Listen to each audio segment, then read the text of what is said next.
beam should become statically determinate, and we need to find the deflections at a point where we have removed the force, so that we can find the force, unknown force at that point. That is the aim here. So choose redundant force. We need to know which force should be removed. Usually we can remove any two of the forces and make them easy to solve. So in a regular practice by our experience, here I am choosing the moment at B and moment at C, not A and B. It is taking moment at B and C, it should be, because A is having a hinge, so rotation at this point will be 0. We need to get moment at B and C. So I have a light correction at this point. Take MB and MC as a redundant force, as shown in the diagram. Two unknowns. Once if you choose the redundant as MB and MC, the third step is to remove the redundant force and make the beam statically determinate. So once if you remove the moment MB and MC at the joint B and C, the beam becomes in this fashion. That is, all the beams become independent, simply supported. That is AB, BC and CD, and they are subject to the external loads. So let us calculate the mid-span moment for all these simply supported beams. As the first member is having a load of UDL of 40 kilonewton per meter at a span of 12 meters, the mid-span moment for the member AB will be WL square by 8, while W stands for 40 kilonewton meter into the span between the member is 12 divided by 8, that is 40 into 12 square by 8. We get the moment, mid-span moment at member AB will be 720 divided by EI. Then coming to the next member BC, again we are having a point load at a distance of 4 meters from joint B.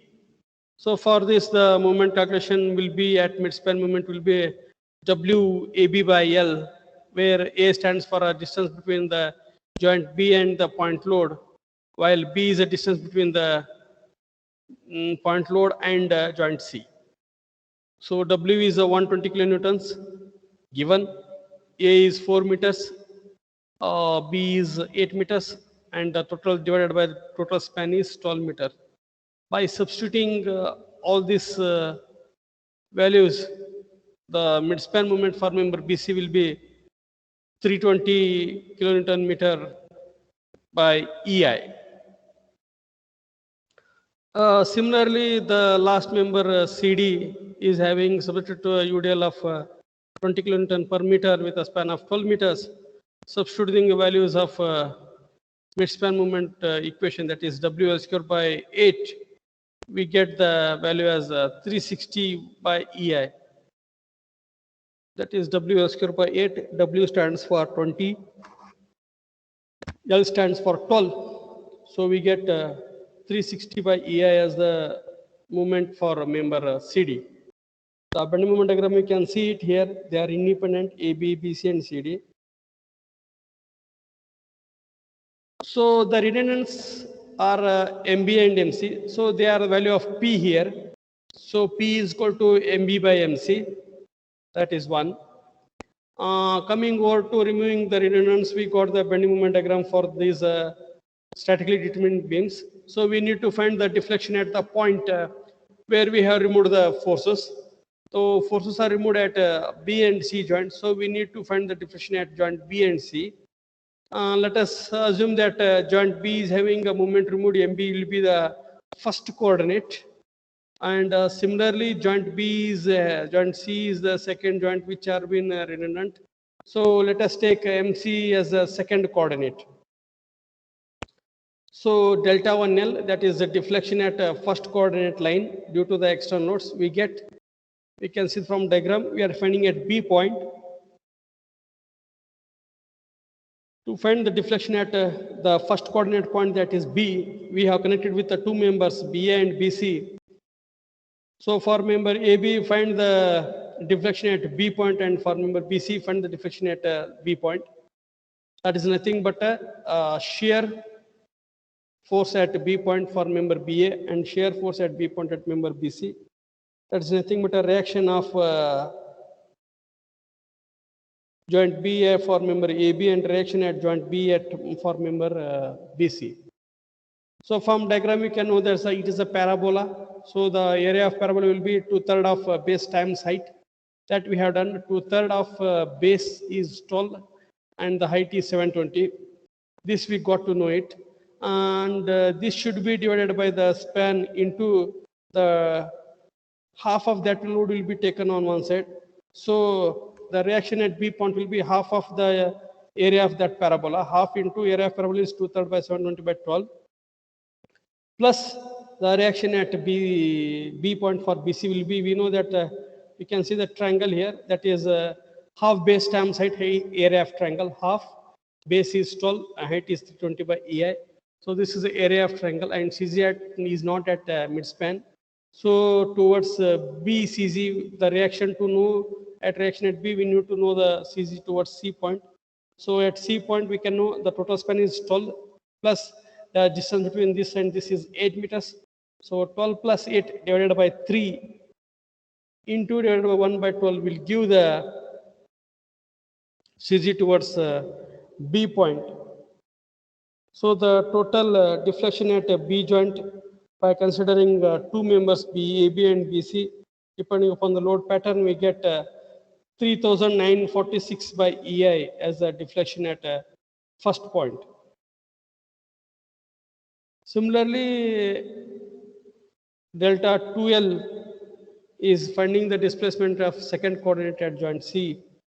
So from diagram we can see you need to find the reaction at a C joint for member CB and find the reaction at a C point due to member CD. So as we did already, we are finding it here. The first triangle, that is area of triangle half base times height. We got half, base is 12, height is 320, and CG of that triangle towards C joint, that is 12 into 12 plus 4, 12 plus short form 4 divided by 3 into 1 by 12 will get the reaction at C point. Similarly for member CD, it will be half of area of parabola, half area of parabola is 2/3 of base times height. So total deflection at C joint, what we get from these calculations from equations, we are going to get 2294 by EI as the deflection of the second coordinate point due to the external loads is given here. So we got delta 1L and delta 2L, that is 3946 is delta 1L and 2294 is delta 2L. From flexibility equations, we got P value.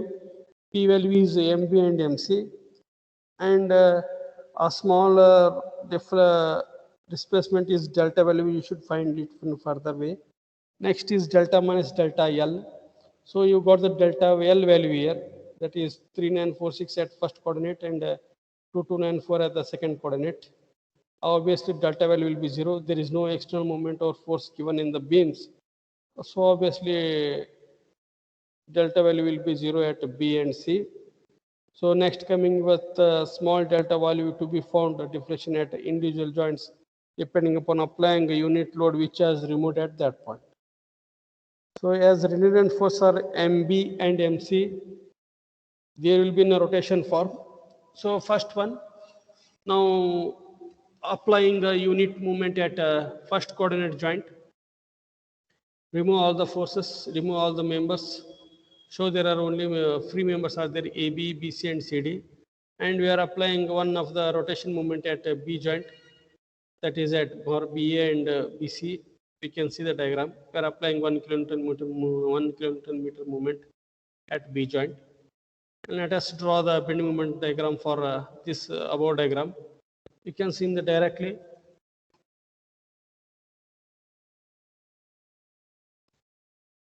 For member AB, since the moment is at B point, the load at A is 0. So it will be like a triangle form, moment 1 kilonewton meter at B point. Similarly for member BC, Again, there will be a moment of 1 kN at B joint, and at C it is 0, and it is gradually decreasing and coming into 0. So two triangles can be seen here. So we need to find the delta 11. Delta 11 is what? Delta 11 is nothing but a reaction at a B joint for member AB and direction at joint B for member BC. So how do you find the reactions? That is area of triangle, half base times height, the first one, half base is 12, height is 1, into 2/3 of the span of the beam towards A point, that is 2/3 of L is 12 here, and divided by total 12, that is the span between B and C. So reaction at B equals 2 into 12, 12 will be taken on the right hand side. So 12, 12 get cancels. We are left with area of triangle into 2/3. Similarly, for the second triangle, again we need to find the reaction at B joint. So for this, again the same formula method is adopted, and we come to know that area of triangle is half base times height, and it is 2/3. So total deflection at first coordinate joint due to the unit moment applied at first joint will be 8 by EI. So next coordinate joint is C joint, where we get the displacement due to the load or moment applied at B joint. So for this, we need to find the reaction at C joint. So you can see only triangle is there at BC, so there is no load in CD. So only the reaction at C will be area of triangle half base times height into 1/3. That will be taken on this side, and 12 12 gets cancelled. So we have left with reaction at C joint for member CB will be 2 by EI. And this is regarding with the first step. The second step, again we need to apply unit moment at a second joint, that is second coordinate joint will be C. So we are applying unit moment at the C joint. We can see the method we have applied, we have shown in the diagram. AB remains 0, and BC, this moment will be at C joint. Remember CD, the moment will be at the C joint. Now we need to draw the bending moment diagram here. So for member BC and CD, we can see the bending moment diagram, which will be like a triangle shape. The moment will be at C joint and at gradually decreasing towards B and D. So from this diagram, we can find the deflection at B and C. Deflection at B will be delta 21. That's nothing but an area of triangle, the CZ towards B point for member B. So area of triangle will be half base times height. Reaction at B will be 1/3. So left with the 2 by EI. When we consider the next deflection, that is delta 22, the two members are meeting at C joint, that is CB and CD. So the deflection, that is nothing but the reaction at C joint for member CB and reaction at C joint for member CD. So from these two, we can see the equations here. How we are getting, that is area of triangle divided by 2/3 plus area of triangle divided by 2/3. So totally the delta 22 will be 8 by EI. So the Maastricht form delta we get is delta 11, delta 12, delta 21, delta 22. So substituting value 8 by EI, 2 by EI, 2 by EI, and 8 by EI.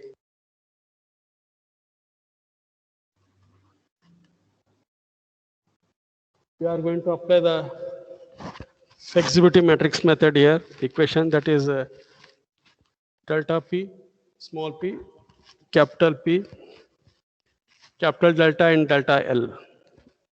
You can see here from this, the P is nothing but a redundant force what we have chosen in the first step at the diagram starting off point. We are chosen the redundant as MB and MC, so those two will be the P value. Next comes delta. Delta, we know there is no loads in the delta here, so it is 0 0 minus delta L, what we have found in the first equation due to the external loads, that is 3946 2293. So, and the small delta value which is being shown here in the matrix form, it is delta 11, delta 21, delta 21, delta 12, and delta 22.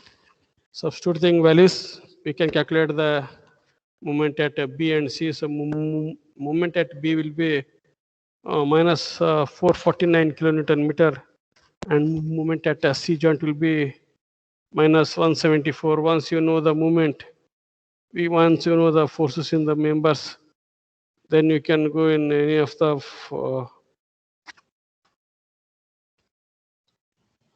we can see here continuous beam is shown A, B, C, D.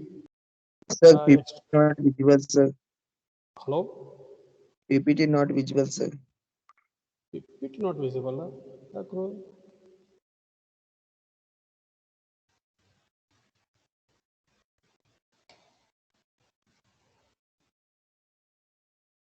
ठीक है Yes, sir. ಇಲ್ಲಿ ಮಟ್ಟ ಮುಗಿದೈತೆ ಇಲ್ಲಿ ಮಟ್ಟ ಮುಗಿದೈತೆ ಪಿಪಿಟ್ ಹೋದಾಗ okay apply flexibility matrix method equation flexibility equations we get small delta is equal to p into delta minus L. We are substituting values. P is an unknown value, that is MB and MC. Delta, there is no external moment given at any of the joints in the member, so both are 0 0. Delta 1L, what we have found the deflection due to the external loads in the second steps, that is 3946 and 2293. And coming to small delta, that's nothing but applying a unit movement at individual coordinate joints, and we have found the matrix format we have not done even in the above equations. The same is substituted. Now by using calculators, by mode options, the two unknowns, we can find the moment at B point will be minus 449 or 450, we can take it round off. Similarly, the moment at C joint will be minus 124. Both we got to know the moments at B and C. So the continuous beam is shown here with the external loads, and we have got the moment at B and C joint. So let us draw the bend moment diagram directly here. There is no need to calculate the forces of any of the members here. Directly substituting value of this. Already we have found the bend moment diagram for the simple supported beams, that is 720 for member AB, 320 for member BC, and for member CD we have got 360. And external moment what we have got for MB is 450 and for MC is 174. Join them, we can see the bend moment diagram. This is how the bend moment diagram looks when we draw the analyze and draw the bend moment diagram. So this is regarding the flexibility matrix. So the steps are very simple. As we solve it by our own, you will come to know the doubts. Just don't look at that problem and think that I can also solve it is very easy. It is not in that fashion. It is not that I should select only MB and MC as a redundant here. We can remove any of the two forces and analyze it. We'll get the same answer. In all the questions only, it will be in the same format. Whichever forces you are going to select to remove, that should be removed, and see that the beams become statically determinate when you remove those forces, so that we can find the deflection at that point. This is what we have done. The steps are very simple. First step, find the redundant force, number of unknowns. Find the redundant force, apply the coordinates, draw the BMD, find the main displacements, then apply unit movement or unit force at coordinate points, draw BMD for that, then find the deflection at individual joints where the coordinates are applied or assigned. Finally, apply the flexibility equations, substitute the values of unknown things whatever done in the above methods. Then the P is unknown value, calculate the unknown values. Once you know the unknown values, since movements are known, directly we have drawn the BMD. In case of instead of movements, if you find any vertical force, you need to find the remaining forces, and we need to draw the BMD. So this is what we have learned in the today's class about analysis of continuous beam. In this class, the settlement was 0 here. From the tomorrow's class, we take the same continuous beam where some of the joints get settled. So if settlement takes place at joint, and how the movement should be calculated. I think you know already in the previous classes, but still more tomorrow I will take one problem for from question paper, and we will solve it. See that we'll follow the method and we'll get a correct answer. And coming over to this Bloom's taxonomy levels, as I told, in which level we stand here, and in today's class what we have learned. So I think we stand in the level of 2 to 4 here, because already remember means nothing is recalled here already which was knowing here. Only the concept should be discussed, and we found the concept. Then knowing the concept, we are applied it in the continuous beam to analyze it, and finally analyze it, and we have done the movement diagram. So this is what we have observed in today's class. The summary is that the student are able to find the forces and draw the bend movement diagram by the above method. And this is what in today's class we have learnt. Students, do you have any doubts regarding this method or this problem? If you are having any doubts, we will clarify the things. Anybody is having any doubts? It may be difficult for you to look into the problems. You may feel little bit easy when you see the problems through PPT. But once you start solving by yourself, you will come to know what is the exact problem and where you are going to start. Only note down the questions. Start solving by yourself. First, read the problem properly, know the concept properly. Then take same problem and solve by yourself. Then cross check with the answers what you have got, what's the PPT has shown, so that it will be easy for you to understand the things. Clear? So if you people don't have any doubts, we will conclude the class today by